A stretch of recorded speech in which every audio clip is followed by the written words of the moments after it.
The gunshot echoed through the penthouse as Emily pressed herself against the marble wall, her heart hammering against her ribs. Outside, Denver's Christmas lights twinkled mockingly through floor-to-ceiling windows, while chaos erupted in the hallway beyond. "Stay down," Nikolai's voice cut through the darkness, cold and commanding. She could see him moving like a shadow, gun drawn. Every muscle coiled for violence. This was not the man who had rescued her from the snowy road 3 days ago. This was someone else entirely, someone terrifying. Another shot. Glass shattered somewhere in the distance. Emily's hands trembled as she clutched the phone he'd given her, the emergency number glowing on the screen. How had her life spiraled from a broken-down car on Christmas Eve to hiding from bullets in a Russian Mafia boss's penthouse? The answer came flooding back, because her car hadn't broken down by accident, because she'd witnessed something at the hospital that made her a target. Because the man who'd appeared through the snow like some dark angel wasn't her savior. He was the most dangerous person in Colorado. And somehow, impossibly, she was falling for him. "Emily." His voice was closer now, urgent. "We need to move. Now." She looked up into those ice-blue eyes that had haunted her dreams, knowing that whatever happened next would change everything forever. Welcome to Passion and Power. Tonight we're diving into a Christmas story that will melt your heart and freeze your blood. Comment below what city you're watching from and hit that subscribe button. We've got an incredible journey ahead, and I promise you won't want to miss a single twist in Emily and Nikolai's dangerous romance.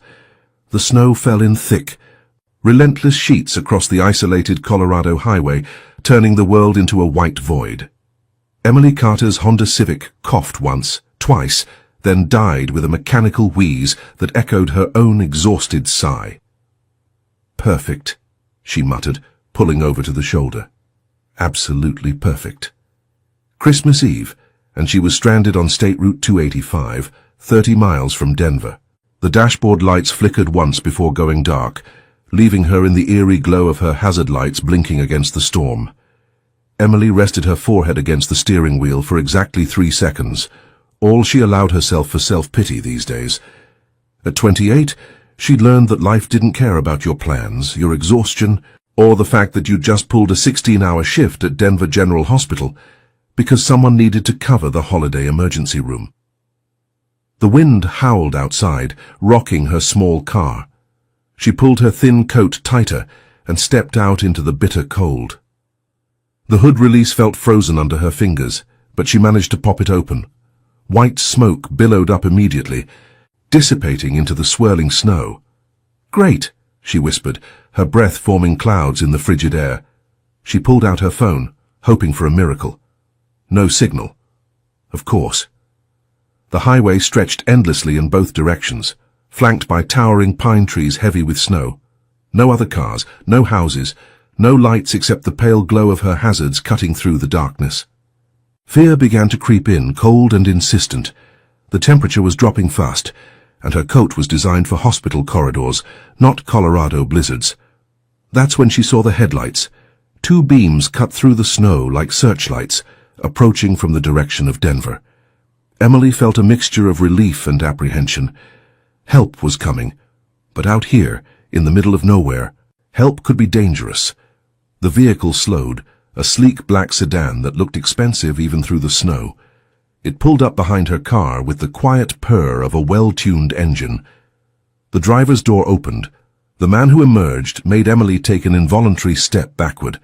He was tall, probably 6'3", with the kind of presence that commanded attention, even in a blizzard. Dark hair, sharp cheekbones and pale eyes that seemed to see everything. His black wool coat was perfectly tailored, not a snowflake daring to settle on the expensive fabric. He moved with the fluid confidence of someone accustomed to being the most dangerous person in any room. "Problems," he said, his voice carrying a slight accent she couldn't place.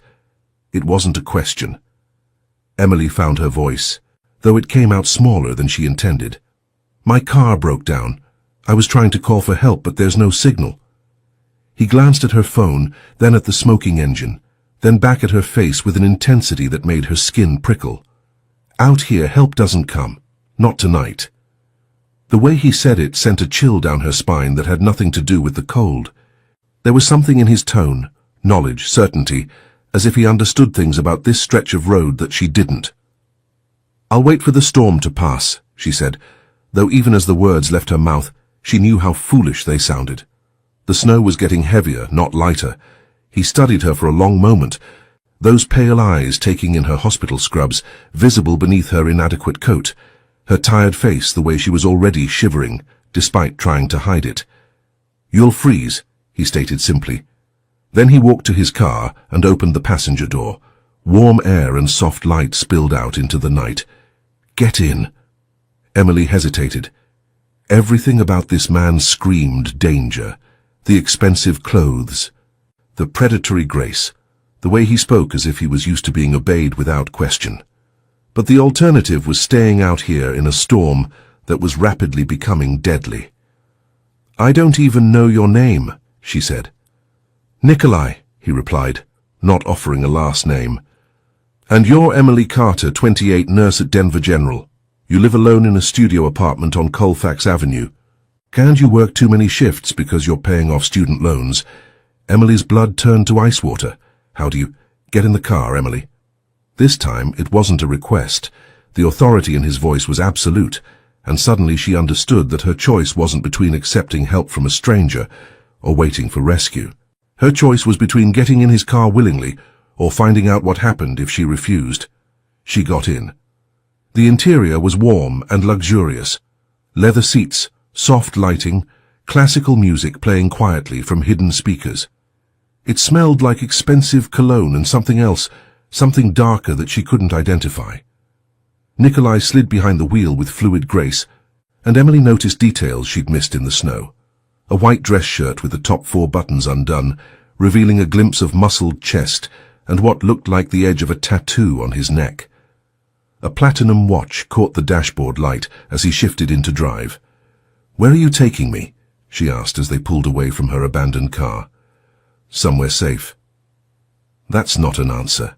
He glanced at her, and for a moment something almost like amusement flickered in those cold eyes. "No, it's not." They drove in silence through the storm, the sedan handling the treacherous roads with ease. Emily watched the landscape blur past, endless snow, dark trees, the occasional distant light that disappeared as quickly as it appeared. 20 minutes later, the lights of Denver began to glow through the snow, but instead of heading toward the city center, Nikolai took an exit that led to the most expensive part of town, an area where Emily had never even driven through, let alone visited. "This isn't the way to a hospital," she said, her voice tight with growing alarm. "No," he agreed, "it's not." The building they pulled up to was all glass and steel, reaching toward the sky like a monument to wealth and power. A valet appeared immediately, taking the keys with a deferential nod. Emily noticed the man's eyes never quite met Nikolai's directly. "Mr. Volkov," the valet said, "welcome back." Volkov. The name meant nothing to Emily, but the way the valet said it, with a mixture of respect and fear, told her everything she needed to know about the man who had rescued her from the storm. The elevator ride to the top floor was silent, except for the soft hum of machinery. Emily watched the numbers climb, 20 floors, 30, 40, until they reached the penthouse level. The doors opened directly into an apartment that took her breath away. Floor-to-ceiling windows offered a panoramic view of Denver's skyline, the city lights twinkling like earthbound stars. The space was modern and minimalist, all clean lines and expensive materials, marble, steel, leather. "Sit," Nikolai said, gesturing toward a leather sofa that faced the windows. "I'll get you something warm." Emily remained standing, her arms wrapped around herself. "I want to go home." "That's not possible." "Why not?" He paused in the doorway to what she assumed was the kitchen, turning back to study her with those unsettling, pale eyes. "Because your car didn't break down by accident, Emily, and going home right now would be the last mistake you ever make." Emily spent the night on the leather sofa, wrapped in a cashmere throw that probably cost more than her monthly rent. Sleep came in fragments, interrupted by the sound of Nikolai moving through the penthouse, quiet footsteps, the murmur of phone conversations in what sounded like Russian. When morning light filtered through the massive windows, she found him in the kitchen, fully dressed in a charcoal suit that fit him like it had been crafted by angels. He was drinking coffee from a delicate porcelain cup, reading something on his phone with the focused attention of a man accustomed to life-or-death decisions. "Good morning," and he said without looking up. "There's coffee, and food if you're hungry." Emily's stomach growled traitorously, reminding her that she hadn't eaten since yesterday afternoon. The kitchen was a masterpiece of modern design, marble countertops, professional-grade appliances, everything spotless and perfectly arranged. "I need to go home," she said, ignoring the food despite her hunger. "I have to work today." "No, you don't." Nikolai finally looked up, those pale eyes studying her with unsettling intensity. "I called the hospital, told them you had a family emergency and would be taking time off. You had no right." "I had every right." He set down his cup with deliberate precision. "3 people died last night, Emily, all of them connected to Viktor Kozlov. All of them tortured before they were killed, presumably for information they didn't have." The pastry Emily had been reaching for suddenly looked nauseating. "What does that have to do with me?" "Everything." Nikolai stood, moving around the kitchen island with that predatory grace she was beginning to recognize. "Someone is looking for what Viktor stole. They're eliminating anyone who might know where it is. You're next on their list." "But I don't know anything." "They don't know that." He was close enough now that she could smell his cologne, something expensive and masculine that made her pulse quicken despite her fear. "And they won't stop to ask nicely." Emily backed against the counter, her hands gripping the marble edge. "So what am I supposed to do, hide here forever?" "You're supposed to remember what Viktor told you." "I already said." "You're lying." His voice was soft, almost gentle, but there was steel underneath. "And while I appreciate your loyalty to a dead man's secrets, that loyalty is going to get you killed." She stared up at him, taking in the sharp angles of his face. The way his white dress shirt revealed just enough of his chest to be distracting. The elegant tattoo that disappeared beneath his collar. Everything about him screamed danger, but there was something else. A careful control that suggested the danger was leashed, directed, purposeful. "Who are you?"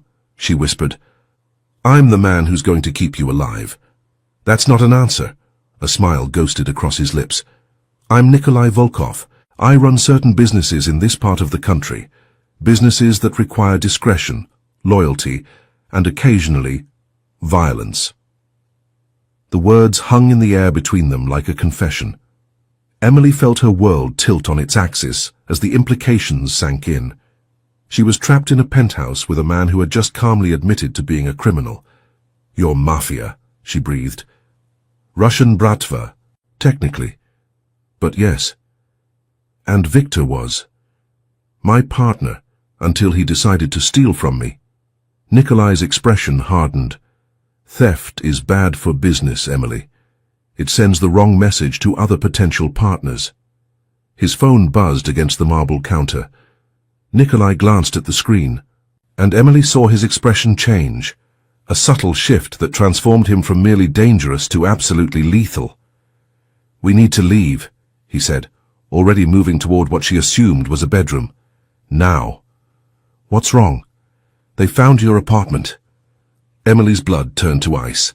"What do you mean they found my apartment?" Nikolai emerged from the bedroom, carrying a leather jacket and what looked like a gun in a shoulder holster. The casual way he strapped on the weapon made Emily's knees weak. "I mean, they're there right now, tearing it apart, looking for anything Viktor might have given you." He handed her the jacket. "Put this on. We're leaving." The elevator ride down felt endless. Nikolai stood beside her, radiating tension like heat, his hand resting casually near his concealed weapon. When the doors opened in the parking garage, a black SUV was waiting, engine running. The driver was a mountain of a man with Slavic features and hands that looked like they could crush skulls. He nodded respectfully to Nikolai but said nothing as they climbed into the back seat. "Marcus," Nikolai said by way of introduction. "He doesn't talk much, but he's very good at his job." Which is, keeping people alive. They drove through Denver's morning traffic in silence, taking a route that seemed deliberately circuitous. Emily watched the city pass by, normal people going to normal jobs, living normal lives that didn't involve Russian mobsters and death threats. 20 minutes later, they pulled up to a building she recognized, Denver General Hospital. "Why are we here?" Emily asked, but Nikolai was already getting out of the SUV. "Because you need to remember what Victor told you," he said, extending his hand to help her out. "And sometimes memory needs the right trigger." The hospital smelled like disinfectant and desperation, exactly as Emily remembered. She'd worked here for 3 years, pulling long shifts in the emergency room, saving lives and watching others slip away despite her best efforts. They took the elevator to the 4th floor, to the emergency department where Emily had spent most of her adult life. The charge nurse, Sarah, looked up from her station with surprise. "Emily, I thought you were taking time off for a family emergency." "I am," Emily said, acutely aware of Nikolai's presence beside her. "I just needed to pick up something from my locker." Emily led him through the department to the staff locker room, her hands shaking as she worked the combination. Everything felt surreal, being back in this familiar place with a man who had casually admitted to being a criminal. "Tell me about that night," Nikolai said as she opened her locker. "Victor Kozlov, walk me through everything you remember." Emily closed her eyes, trying to recall details that had seemed unimportant at the time. "He came in around 11 p.m. Multiple gunshot wounds to the chest and abdomen. He was conscious, but barely." "What did Victor say?" "At first, nothing coherent. He was in shock, losing a lot of blood." Emily opened her eyes, meeting Nikolai's intense gaze. "But then, when Dr. Martinez was working on the chest wounds, Victor grabbed my wrist. And he pulled me close and whispered something. I thought it was delirium. Patients say all kinds of things when they're dying." "What exactly did he say?" Emily took a deep breath, letting the memory surface fully for the first time.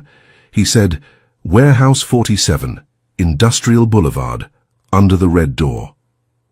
Then he said a name, Katerina. After that he lost consciousness and died on the table 10 minutes later. Nikolai went very still. When he spoke, his voice was deadly quiet. "You're certain that's what he said? Warehouse 47, Industrial Boulevard?" "Yes. Why? What does it mean?" But Nikolai was already moving, pulling out his phone as he headed for the door. Emily heard him speaking rapid Russian to someone, his tone urgent and commanding. When he finished the call, he turned back to her with an expression that made her blood run cold. "It means," and he said, "that you just became the most valuable person in Colorado, and the most hunted." The warehouse district of Denver stretched along the South Platte River like a forgotten industrial graveyard. Warehouse 47 sat at the end of Industrial Boulevard, a nondescript concrete building that looked like it had been abandoned for decades. "Stay in the car," Nikolai said, as Marcus pulled up to the building's entrance. "Like hell." Emily was already reaching for the door handle. "If this is about what Victor told me, then I'm coming with you." Nikolai's hand shot out, gripping her wrist with surprising gentleness. "This isn't a game, Emily. If I'm right about what's inside that building, there are people who would kill you just for being here. People are already trying to kill me," she pointed out. "At least this way, I'll know why." For a moment, they stared at each other in the back seat of the SUV. Emily could see the conflict in Nikolai's pale eyes, the desire to protect her warring with the recognition that she had a right to know what she'd stumbled into. "Fine," he said finally, "but you stay behind me. You do exactly what I say, and if I tell you to run, you run, understood?" The warehouse's main entrance was secured with a heavy chain and padlock, but Nikolai produced a set of keys that opened it easily. Inside, the warehouse was a cavern of shadows and dust motes, dancing in shafts of sunlight.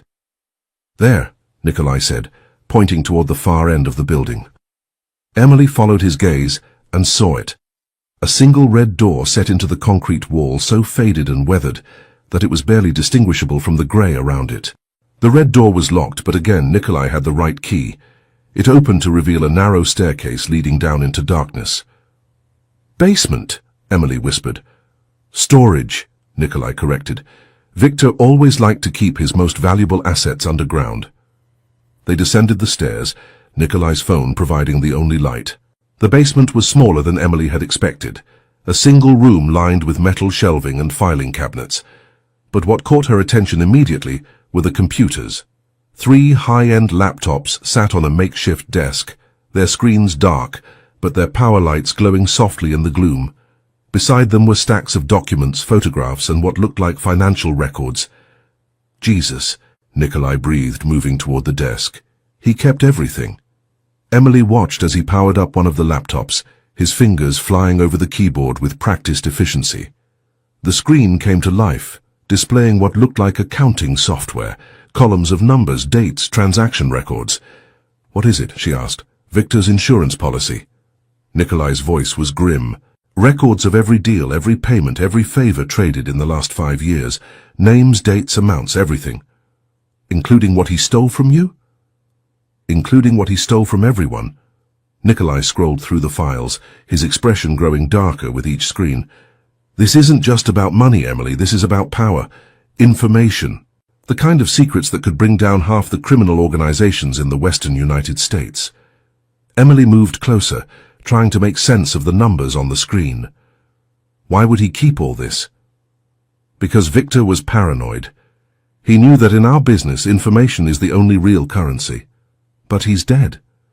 Yes, but his information isn't. Nikolai turned to look at her, and Emily saw something in his eyes that made her pulse quicken. "Do you understand what this means, Emily? You didn't just overhear an address.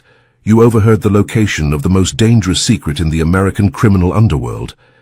The implications hit her like a physical blow. "That's why people are trying to kill me.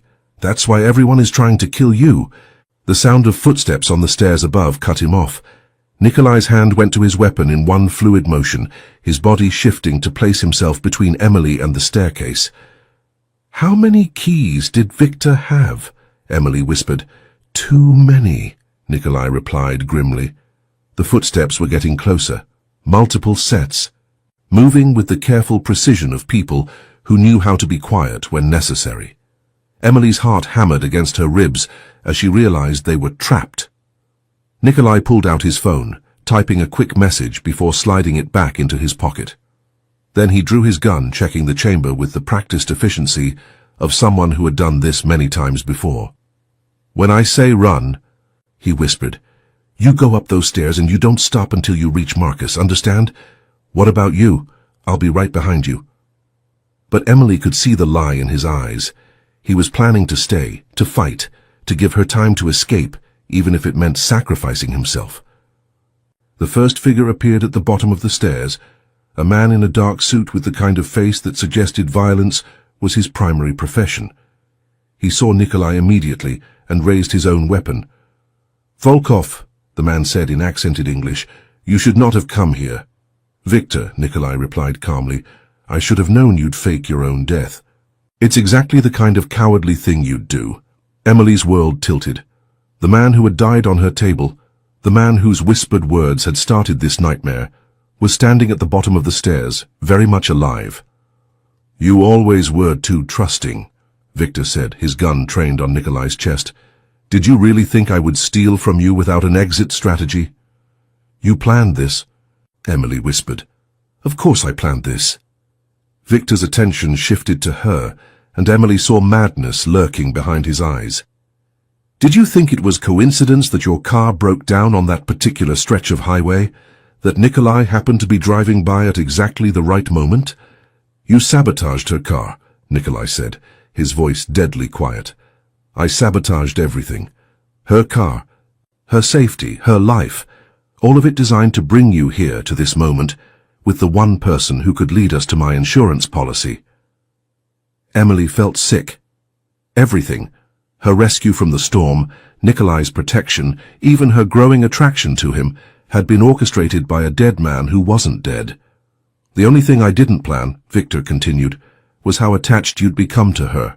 That's going to make this more difficult than it needs to be." "You're not touching her," Nikolai said. "I'm not planning to touch her. I'm planning to kill her, right after she watches me kill you." The gunshot was deafeningly loud in the confined space, but it wasn't Victor who fired. Emily screamed as Nikolai dove sideways, his own weapon blazing. Victor stumbled backward, clutching his shoulder, his gun clattering across the concrete floor. "Run!" Nikolai shouted, but Emily was already moving, not toward the stairs, but toward Victor's fallen weapon. She grabbed the gun with shaking hands, pointing it at the man who had destroyed her life with his elaborate deception. Victor looked at her with something like admiration. "You have more spine than I expected," he said. "Too bad you won't live to—" The second gunshot came from the staircase. Victor's eyes widened in surprise before he crumpled to the ground, a spreading pool of blood beneath his head. Emily looked up to see Marcus descending the stairs, his own weapon drawn, his expression as calm as if he'd just swatted a fly. "Boss," he said to Nikolai, "we need to go. Now. More coming." Nikolai was already moving, grabbing the laptops and as many documents as he could carry. "Emily, help me with these files." But Emily couldn't move. She stood frozen, staring at Victor's body, the gun still clutched in her trembling hands. "Emily." Nikolai's voice was gentle but urgent. "We have to go." She looked up at him. This man who had rescued her, protected her, been willing to die for her, and realized that despite everything, despite the lies and manipulation and violence, she trusted him completely. "Okay," she whispered, dropping the gun and moving to help him gather the evidence of Victor's crimes. As they climbed the stairs toward an uncertain future, Emily couldn't shake the feeling that the real danger was just beginning. The safe house was a modest ranch home in a quiet suburb of Aurora, the kind of place where neighbors minded their own business and asked no questions. Emily sat at the kitchen table, watching Nikolai work through Victor's files with focused intensity. 3 days had passed since the warehouse, 3 days of hiding, of waiting, of trying to process the fact that her entire life had been upended by a dead man's revenge plot. "They're covering it up," Emily said, watching the local news report on a gas explosion at an industrial warehouse. "Of course they are." Nikolai didn't look up from the laptop screen. "Victor had connections in law enforcement, city government, the mayor's office. Our gang war in the warehouse district would be bad for business." Emily studied his profile in the lamplight, the sharp cheekbones, the way his white dress shirt had wrinkled after 3 days of constant wear, the platinum watch that caught the light when he moved. "What happens when you're done with those files?" she asked. "I destroy them, all of them. Even the ones that could help you find what Victor stole." Nikolai finally looked up, his pale eyes meeting hers across the table. "Especially those." Emily frowned. "I don't understand. Isn't that why we're here? To get back what he took from you?" "What Victor stole from me was money, what he stole from others." Nikolai gestured toward the stacks of documents.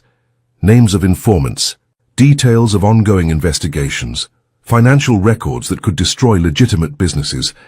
"This information is too dangerous to exist. So you're just going to give up millions of dollars? I'm going to prevent a war." The simple statement hung in the air between them. Emily realized she was seeing something she hadn't expected. Honor.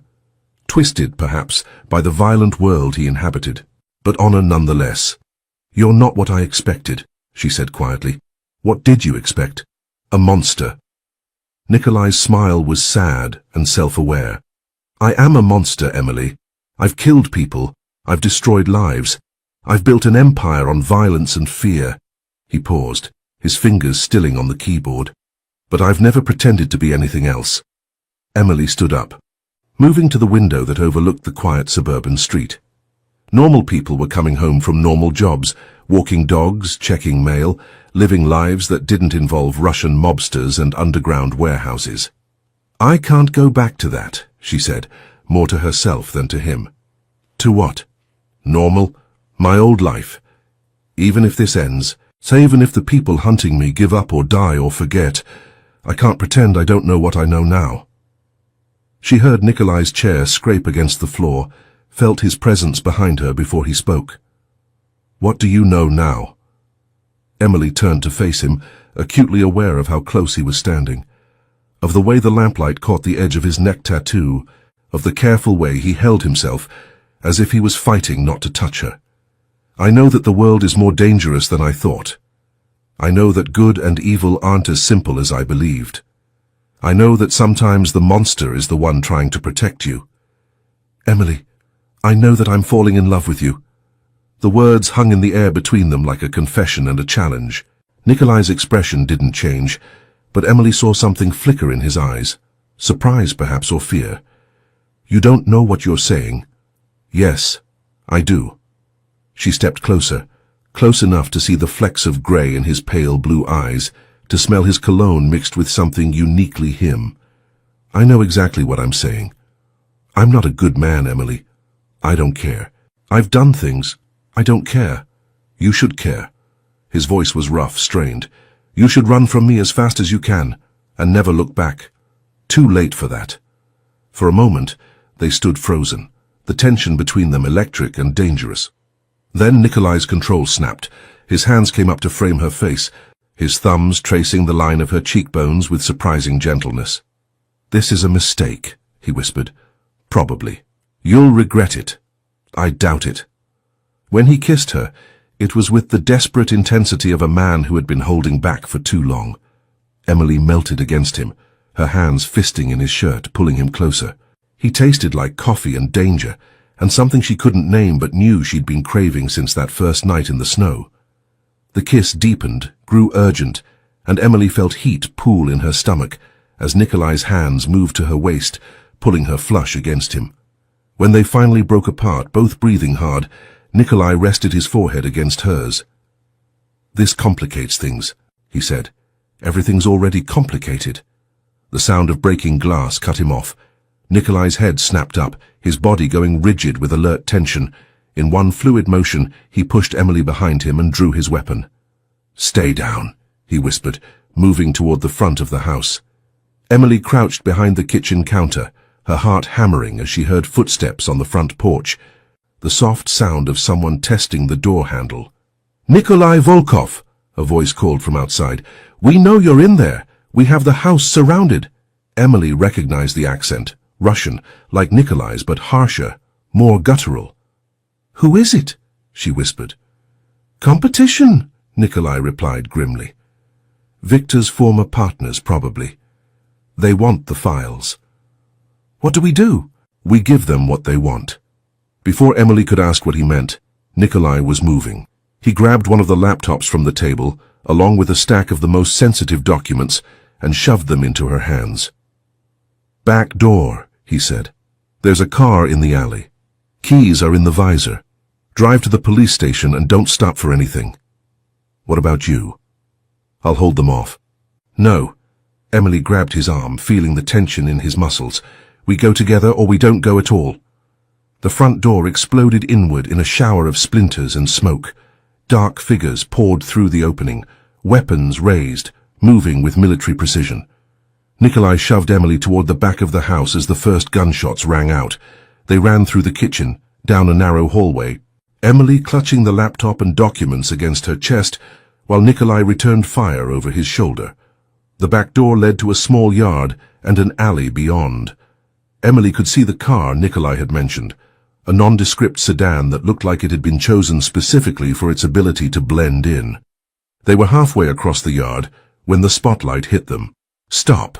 The voice came from their left, where another team of men had been waiting in ambush. Drop your weapons! Nikolai spun, his gun tracking toward the new threat, but Emily could see they were outnumbered. Men were emerging from the shadows on all sides, at least 8 of them, all armed, all professional. The files, one of them called out in accented English. Give us Victor's files and the woman lives. And if I refuse? Nikolai asked, though Emily could hear in his voice that he already knew the answer. Then you both die, and we take the files anyway. Emily looked at the laptop in her hands, the key to Victor's secrets, the information that could destroy lives and topple criminal empires. Then she looked at Nikolai, this dangerous man who had risked everything to protect her. Take them, she said, stepping forward. Emily, no. Take them, she repeated, holding out the laptop and documents. It's over. The lead gunman smiled, a cold expression that didn't reach his eyes. Smart girl. But as he reached for the laptop, Emily made a choice that surprised everyone, including herself. Instead of handing over the files, she hurled the laptop as hard as she could against the brick wall of the house. The computer exploded in a shower of plastic and circuitry, the hard drive shattering beyond any hope of recovery. Before anyone could react, she was tearing the documents into pieces, scattering them to the wind. You stupid bitch, the gunman snarled, raising his weapon. The shot rang out, but it wasn't aimed at Emily. Nikolai had used her distraction to take down two of the gunmen, diving and rolling as return fire chewed up the ground where he'd been standing. What followed was chaos. Muzzle flashes in the darkness, the sharp crack of gunfire, the smell of cordite and fear.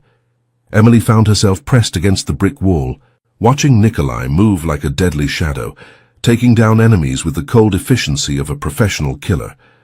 When the silence finally fell, 5 men lay dead in the alley, and Nikolai was bleeding from a graze on his left arm. "Are you hurt?" he asked, moving to her side. Emily shook her head, though she was shaking so hard she could barely stand. "The files are gone. All of them." Nikolai looked at the scattered pieces of paper, the destroyed laptop, the end of Victor's legacy of secrets and lies. "It's over." But even as he said it, Emily could see in his eyes that he didn't believe it. Victor was dead, his files destroyed, but the world they inhabited didn't forgive or forget easily. 2 weeks later, Emily stood in the kitchen of Nikolai's penthouse, watching the sunrise paint Denver's skyline in shades of gold and pink. The city looked peaceful from 40 floors up, giving no hint of the violence that had erupted in its shadows. The aftermath of the warehouse incident had been swift and brutal. Victor's remaining associates had been eliminated or driven out of Colorado within days. The corrupt officials on his payroll had quietly resigned or been transferred. The criminal empire he'd tried to build had collapsed like a house of cards. "You're up early," Nikolai said, emerging from the bedroom in dark slacks and a white dress shirt, the top 4 buttons undone as always. The bandage on his left arm was gone, leaving only a thin scar as evidence of their escape from the safe house. "Couldn't sleep," Emily replied, not turning from the window. "I keep thinking about the people who died. They made their choices. Did they? Or were they just caught up in something bigger than themselves, like I was?" Nikolai moved to stand beside her, close enough that she could feel the warmth of his body, smell his cologne mixed with the scent of expensive soap. "Some of them, maybe, but Victor chose to steal from me. His associates chose to help him. The men who came after us chose to kill rather than negotiate. And what did I choose? To trust me." Emily finally turned to look at him, taking in the sharp planes of his face, the pale eyes that had haunted her dreams, the careful way he held himself even in the safety of his own home. "Was that a mistake?" "I don't know," he said honestly. "Ask me in a year." They stood in comfortable silence, watching the city wake up below them.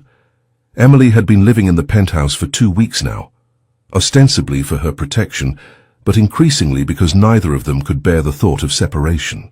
"I got a call this morning," Nikolai said eventually. "From the hospital." Emily's stomach clenched. "What kind of call?" "They want to know when you're coming back to work." The question hung in the air between them like a challenge. Emily had been dreading this moment, when she would have to choose between the life she'd built and the life she'd stumbled into. "What did you tell them?" "That it was your decision to make." Emily moved away from the window, needing distance to think clearly. The penthouse felt like a luxury prison sometimes, beautiful, comfortable, but cut off from the real world. She missed her patients, missed the sense of purpose that came from saving lives. "I can't go back," she said finally. "Not to the way things were." "No," Nikolai agreed. "You can't. But I can't stay here forever either. Hiding, being protected, living in your shadow." "What are you saying?" Emily turned to face him, her decision crystallizing as she spoke.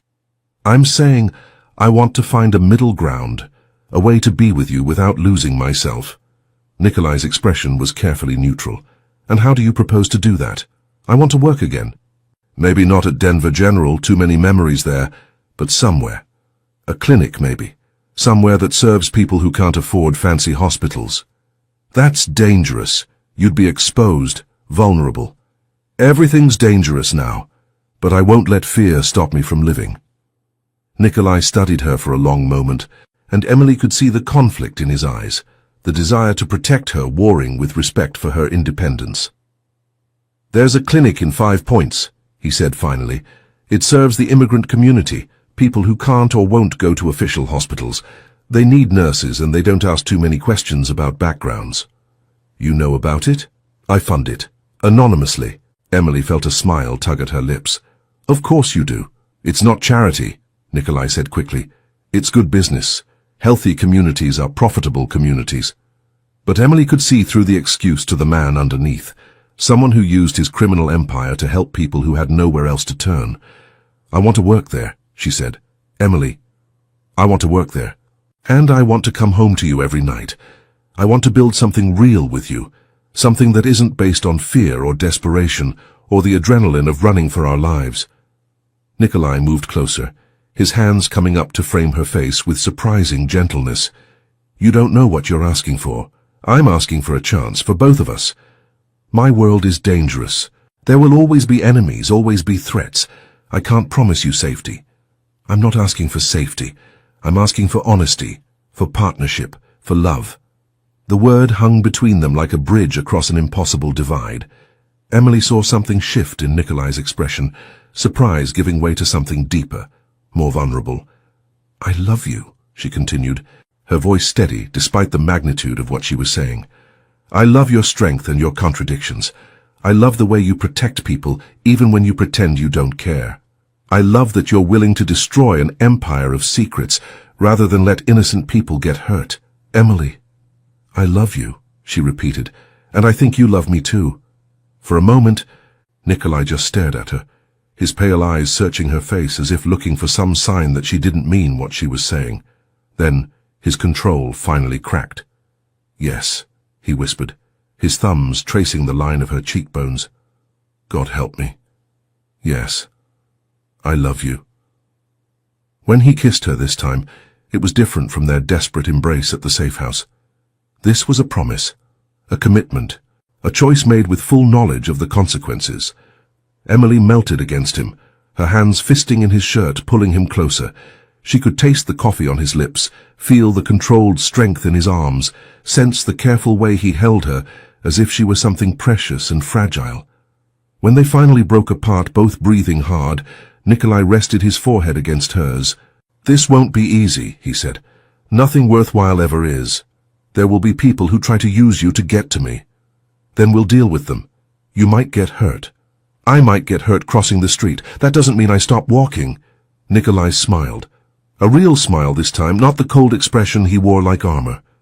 You're stubborn. You're dangerous. We're a terrible match. We're perfect for each other. Outside, Denver continued its morning routine, unaware that in a penthouse 40 floors above the city, a nurse and a criminal were rewriting the rules of love and loyalty. 6 months later, Emily was working her first shift at the 5 Points Community Clinic, when she realized that sometimes the most dangerous roads lead to the most beautiful destinations. As she treated patients who reminded her why she'd become a nurse in the first place, she thought about the man waiting for her at home, the man who had appeared through the snow like salvation and turned out to be exactly that. Nikolai had been true to his word. He was transitioning away from the criminal world, using his resources to fund legitimate businesses and community programs. It wasn't easy, and it wasn't complete, but it was real progress toward the life they both wanted. When her shift ended, Emily found him waiting in the parking lot, leaning against his car with that familiar predatory grace that still made her pulse quicken. But now there was something different in his expression, peace perhaps, or hope. How was your first day? He asked, opening the passenger door for her. Perfect, Emily said, settling into the leather seat. Absolutely perfect. As they drove through the Denver streets toward home, Emily reflected on the journey that had brought them here. It had started with a breakdown on Christmas night, and a dangerous stranger saying, "Get in." It had led through violence and betrayal, through secrets and lies, through moments when death seemed certain, and love seemed impossible. But here they were, building something beautiful from the wreckage of their old lives, proving that sometimes the most unlikely love stories were the ones worth fighting for. "Get in," Nikolai had said that snowy night, and Emily had made the choice that changed everything. She'd never regretted it for a single moment. Years later, Emily would look back on that autumn morning as the day their real life began. She woke to the sound of children's laughter drifting through the open windows of their house in the mountains outside Aspen. Not the penthouse in Denver. They'd sold that along with most of Nikolai's other properties. This was something different, A home built for peace rather than defense, for love rather than power. Nikolai was already up, standing on the deck with a cup of coffee and his phone, but instead of coordinating criminal enterprises, he was reviewing architectural plans for the new wing of the 5 Points Community Clinic. "Good morning," Emily said, joining him on the deck. "Good morning." He handed her a second cup of coffee, prepared exactly the way she liked it. "Sleep well?" "Better than I have in years." It was true. The nightmares had finally faded, replaced by dreams of the future they were building together. "Marcus called," Nikolai said. "The Denver operation is completely shut down. The last of the old guard has been bought out or relocated. Any regrets?" Nikolai considered the question seriously, as he always did. "About the money? No. About the power? Sometimes. About you." He turned to look at her, those pale blue eyes that had once seemed so cold, now warm with affection. "Never." Emily smiled, leaning against his side as they watched the sun rise over the mountains. The man who had rescued her from a snowy highway had turned out to be her salvation in more ways than one. "I love you," she said, the words as natural as breathing now. "I love you too," he replied, his arm tightening around her waist. "Even if you did destroy my criminal empire." "Best decision I ever made." "Second best," Nikolai corrected. "What was the first?" "Getting in my car that night," Emily laughed, remembering the terrified woman who had stood beside a broken-down Honda in a Colorado blizzard, faced with an impossible choice. She'd chosen trust over fear, love over safety, and it had led her here, to this man, this life, this perfect morning in the mountains. The past would always be part of them, but it no longer defined them. They had chosen each other, chosen to build something better from the wreckage of their old lives. And as the sun climbed higher over the Colorado peaks, Emily knew that some storms were worth weathering, some risks were worth taking, and some love stories were worth fighting for. Even when they began with a breakdown on Christmas night and a dangerous stranger saying, "Get in." And that's how Emily and Nikolai found their happily ever after here at Passion and Power. Sometimes, the most dangerous roads lead to the most beautiful destinations.